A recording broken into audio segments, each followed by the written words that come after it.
장인수만 부르면 아주 사고가 터집니다. 일단 만나고 시작하겠습니다. 네. 장인수 기자님 박수로 맞이합니다. 네, 안녕하십니까, 장인수입니다. 네. 안녕하지 못합니다.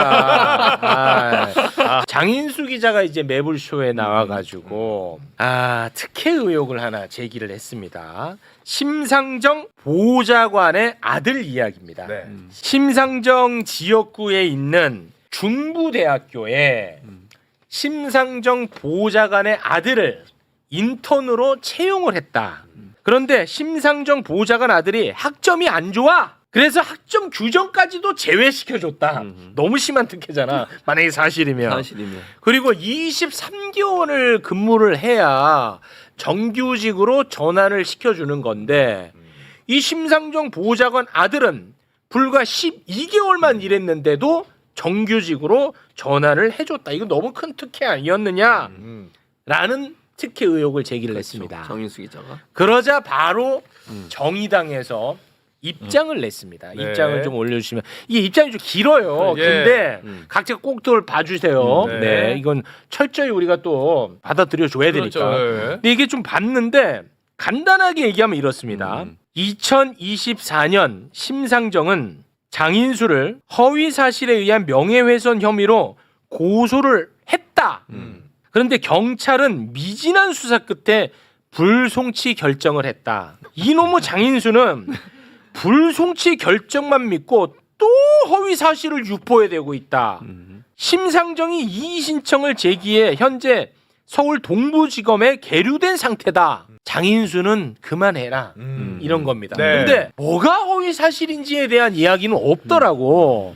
그러니까 제가 이거를 반영을 해주기가 애매해요. 그래서 이제 장인수한테 연락을 했죠. 너 허위 사실로 입 놀리지 마라. 나도 힘들고 피곤하다. 그랬더니 아유 나도 안 하고 싶은데 그럼 이렇게 나왔으니 어쩔 수 없네. 증거 들고 나가게 해서 나오게 된 겁니다. 네. 상황은 이렇게 된 겁니다. 네. 내용을 한 번만 다시 정리해 드리자면 2017년 18년 경에 중부대 금산 캠퍼스가 있어요. 대전 옆에 금산. 여기에 TO가 하나 납니다. 무슨 TO? 산학협력단에 이제 뭐 행정직 직원을 직원. 계약직으로 뽑는데 TO가 나는데 한 명 뽑아달라 자리가 비니까. 근데 중부대가 황당하게 그걸 금산 캠퍼스에서 뽑는 게 아니라 고양 캠퍼스에서 뽑아. 중부대가 고양에 또 캠퍼스가 있거든요. 고양에도 여기가 있고. 이제 심상정 지역구입니다. 네. 그래서 뽑는데 음. 학점이 3.0 넘어야 되거든요. 졸업 학점이 예. 지원을 하려면 계약직이지만 지원 인턴 자체가. 처음에 이제 인턴 뽑는 건데 그 규정을 삭제해줘요.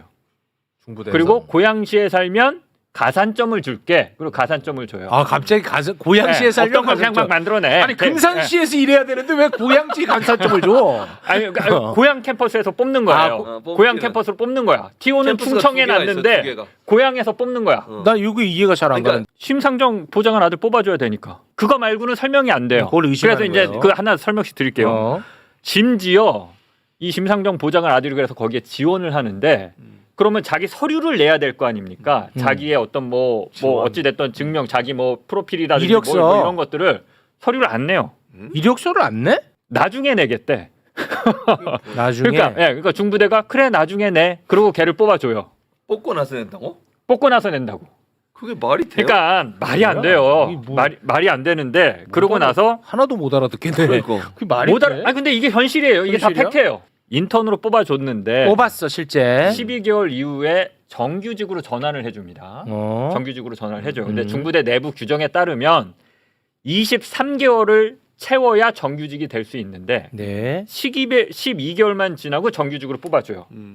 규칙 위반이죠. 네. 교칙 위반이잖아요. 그렇잖아요. 그러니까 자기네들도 좀 쫄렸나 봐. 어. 없던 교칙을 만들어내.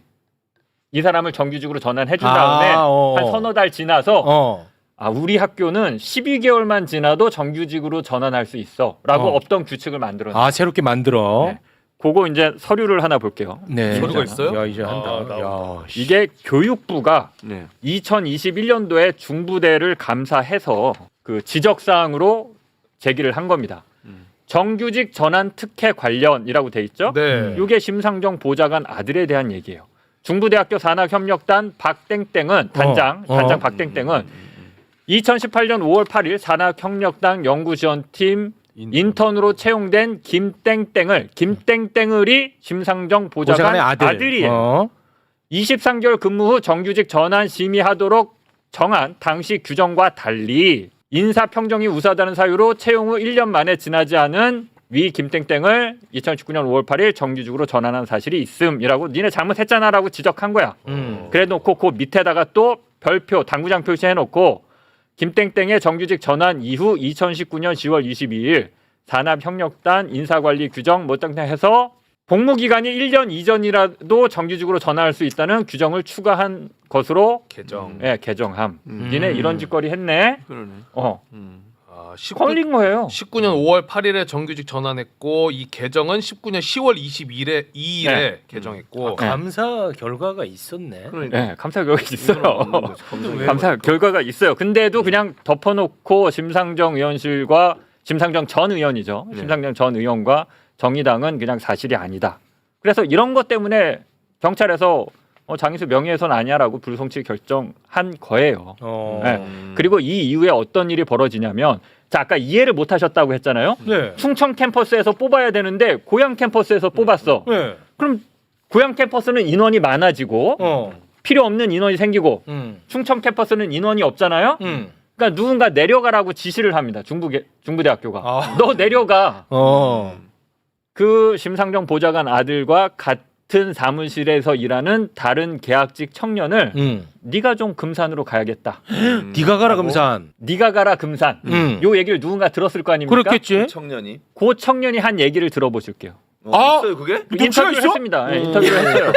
네. 그 청년이 그 당시 상황에 대해서 뭐라고 하는지 그 녹취를 들어보겠습니다. 인터뷰 녹음 파일. 그때 계속 물어봤어요. 저거 별 문제 없습니까? 계약하는데 별 문제 없습니까? 이렇게 물어봤어요. 계속.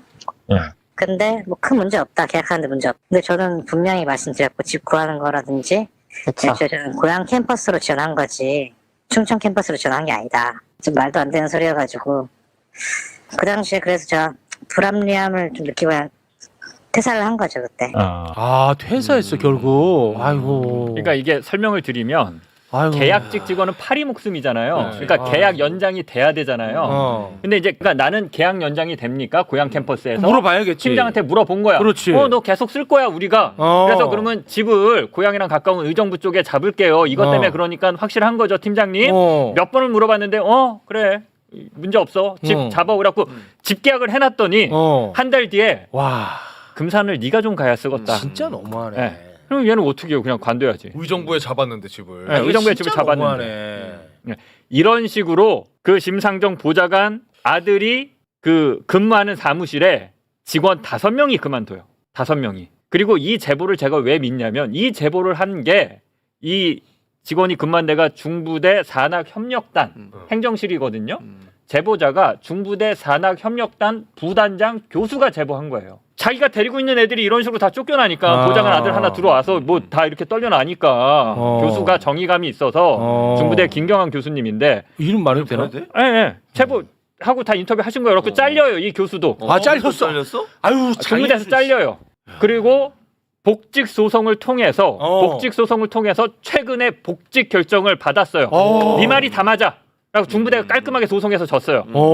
네. 그러니까 이걸 뭐가 사실관계가 아니라는 거야. 왜 근데 어제 또 냈어 정의당은 왜 그래? 아니 이거는 반성하면 되겠는데. 요 직원이 그래서 제가 물어봐요. 너 정의당에 대해서 다 그 내용을 알잖아요. 네. 너 정의당에 대해서 하고 싶은 얘기 없냐? 네. 정의당에 대해서도 어떤 얘기를 합니다.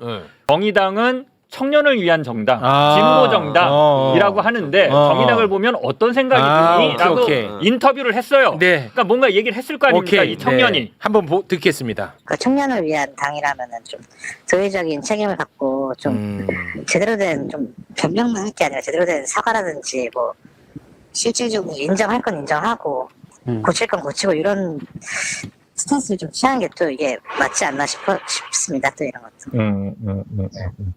청년을 위한 당인데 실제로 하는 그런 게 없잖아요. 이게 뭔가 성과라든지 아니 말뿐만인 공약인 거잖아요. 이제 청년들이 얼마나 취업이 또 힘들니까 지금 요새 또 안 그래도 그런데 그런 청년들한테 이제 미래를 또 짓밟는 행위인 것 같고 또 그런 것 자체가 또 그런 것 자체가 앞뒤가 안 맞지 않나요 이게? 아니 근데 볼수록 진짜 화가 나는 게 저는 지금 일단 특혜 채용에 대한 부분을 우리가 다루고 있는데 그 내용을 들어갈수록 진짜 이거는 정의당 관련 의혹이라고 하기에는 너무너무 거리가 멀어. 첫째 그게 문제인데 또 두 번째는 우리가 지금 왜 다루고 있습니까? 언론 자유를 가장 강조를 많이 하는 정의당이에요. 근데 그거를 소송으로 걸었어. 그런 다음에 우리가 다룬다고 또 입장을 내서 입틀막을 하려고 해. 와. 소송 걸겠다. 자, 이게 비하인드 스토리를 말씀드리면 김경환 교수님이 정의감이 있으니까 정의당 성향이에요. 이거를 폭로한 그 중부대 교수님이 심지어. 그래서 정의당 당직자한테 이 내용을 계속 얘기합니다. 야, 정의당이 진보 정당이고 청년을 위한 정당인데 이러지 마라. 니네 보좌관 아들 하나 특혜 채용해서 정규직 만들겠다고 나머지 계약직 직원 대여섯 명을 이런 식으로 쫓아내는 게 말이 되니? 정의당이 이거는 좀 정리하자. 내가 그 언론 가서 제보하거나 이러기 전에 니네가 좀 정리해라. 이 지난한 협상이라고 해야 될까? 항의의 과정이 있습니다. 아이고. 결국은 정의당이 묵살합니다. 그러니까 정의당이 이걸 어떻게 하냐면 그냥 그 보좌관을 심상정 의원이 면직 처리해요. 그냥 너 나가. 네, 이렇게 해요. 근데 그것도 심상정 의원이 나중에 자기 선거 때 또 다시 불러서 써. 또 선관위 저희 선관위에 불러서. 그러니까 완전히 절연한 것도 아닌데. 그래갖고 이제 그 과정도 있어요. 그러니까 정의당이 반성해야죠. 이 부분에 대해서. 심각하네. 그러면서 무슨 청년을 얘기하고 진보를 얘기하고 뭐 조국 전 장관이 뭐 불공정의 아이콘이라고 무슨 간담회를 하고 본인들 거를 들여다 봐야죠. 예. 그리고 또 하나 말씀드리면 이거는 사실 좀 작은 부분이었고 제가 이 건을 작년에 보도하거든요. 1년 전에. 네. 그때 같이 보도했던 게 중부대가 원래 금산 캠퍼스가 있고 고향에 캠퍼스를 새로 만드는 거예요. 근데 그 지역구가 심상정 의원이야. 네. 그러니까 심상정 의원이 봐줄 수 있는 편의가 많잖아요. 그 거기 뭐 부동산 관련 규제를 풀어준다든지 뭐 대학이 새로 생겼으니까 그 주변에 도로 같은 것도 정비해야 되고 그런 예산 문제들을 나라나 지자체에서 해주면 좋을 거 아니에요. 이런 것들을 심상정 의원이 실제로 많이 도와줍니다. 거기까지는 오케이. 네. 그럴 수 있죠. 자기 지역구 잘 대학 되라고. 유치하면 좋지. 네, 잘 되라고 그럴 수 있죠. 네. 그러니까 중부대가 심상정 의원한테 정치 후원금, 정치 자금을 쏘기 시작합니다. 중부대에서. 중부대에서. 당시 중부대 이사장 유모 씨가 직원들한테 지시를 내립니다. 심상정 의원이 우리 도와줬으니까 정치 후원금 보내라. 그래서 임직원들이 정치 후원금을 보내는데 그 방식이 어떠냐? 월급에서 일괄 공제를 합니다. 아이씨 뭐야? 일괄 공제를 해요. 한 5만 원, 아니 10만 원에서 한 20만 원, 30만 원. 뭐 교수, 뭐 보직 교수는 30만 원, 뭐 보직 아닌 교수는 뭐 20만 원이나 10만 원, 뭐 그냥 뭐 직원은 뭐 10만 원, 5만 원 뭐 이렇게 해서 일괄 공제를 해서 100여 명의 교직원이 한 3년에 걸쳐서 심상정 의원한테 정치 후원금을 쌓여 한 번에 뭉태기 돈을 줄 수는 없잖아. 와. 네, 이것도 걸려요. 걸렸어? 어디? 그래서 수사기관이 수사를 시작합니다. 네. 근데 수사기관이 계속 뭉개요. 왜? 정의당을 저도 이해를 봐줄 이유가 못하겠어요. 없지. 계속 뭉개요. 경찰이나 뭐 검찰에서 계속 뭉개요. 근데 아무튼 수사기관이 결국 수사에 착수해서 몇 년 만에 검찰이 기소를 하는데 전형적인 쪼개기 후원이잖아요. 네, 이게. 그렇죠. 딱 불법이에요. 네네. 쪼개기 후원을 한 중부대 너희는 불법이야. 근데 이 불법 정치 자금을 받은 심상정은 아무 죄가 없어. 라는 게 수사기관의 판단이에요. 그래서 수사기관이 중부대 이사장만 수사하고 기소를 합니다. 네, 기소를 해요. 네네네. 근데 이게 말이 돼요? 저는 기자 20년 생활에 받은 사람. 불법 정치 자금을 정치인이 받았는데 정치인은 애초에 수사선상에서 제외된다? 이런 거는 저는 처음 봐요. 처음 봐요. 그래서 올해 5월에 중부대 이사장 이거 벌써 한 5, 6년 전부터 계속 문제 삼은 건데 검찰이 12월 3일 계엄 터지니까 며칠 뒤에 기소해요. 계속 들고 있다가 윤석열 파면되고 윤석열 계엄 저지르고 계엄 나서 저지르고. 계엄 저지르고 나서 아니 정의당이 그래서 왜 그렇지? 왜 올해 봐주지 정의당? 올해 5월에 1심에서 유죄 판결이 나와요. 징역형의 집행유예. 중부대 이사장이 불법 정치 자금을 심상정한테 줬다는 그게 이제 인정이 돼서 중부대 이사장은 항소를 포기합니다. 제가 알기로는. 네. 그래서 확정이 된 걸로 알고 있어요. 그러니까 불법 정치 자금을 받았으나 죄가 없는 정치인 1호가 아닐까 심상정은.